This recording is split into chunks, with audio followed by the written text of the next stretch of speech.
Okay, so we can use this as a good starting point. 1 is a factor of every single number.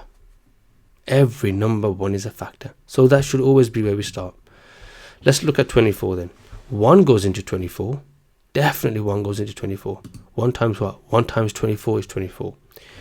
Then we can use a small trick, which is whatever I do to this side, I must do the opposite to this side. So if I times this 1 by 2, I must divide this side by 2. So 1 times 2 is 2. 24 divided by 2 is 12.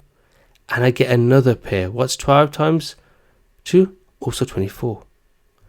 So I found a new pair of factors by doing opposite operations to these numbers here, starting with the 1 and 24. Let's see if this works again. Times by 2 and divide by 2. And what do I get? 4 and 6. Let's try again. Keep going. Times by 2 and divide by 2. I get 8 and 3. I can't do any more timesing by 2 and dividing by 2 because 3 doesn't divide by 2. In this case, you can try times by 3 divide by 3. You could try times by 5 divide by 5. Could keep going. But if you were to do times by 2 and divide by 2 until you can't do no more, look how many factors I found. I found 1, 2, 3, 4, 5, 8 factors just by doubling and halving. And you can try this with every single number until you can't do no more, and then you can try with 3. Okay. So all these numbers become the factors of 24. Okay. Now let's do a similar thing with 64.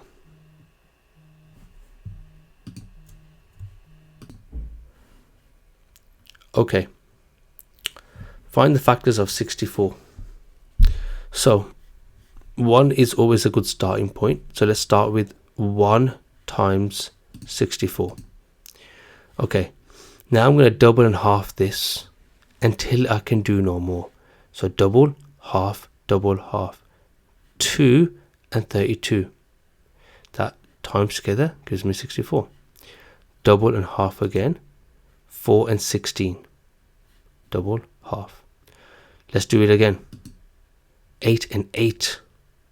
When we see a pair like this, and if I do it again, I get 16 and 4. So I get repetitions. Also, I stop here as well. It also is a sign that when you see a pair, if I was to double and half any more past this, I'll see a pattern emerging, and it will be 16 and 4, which I already have.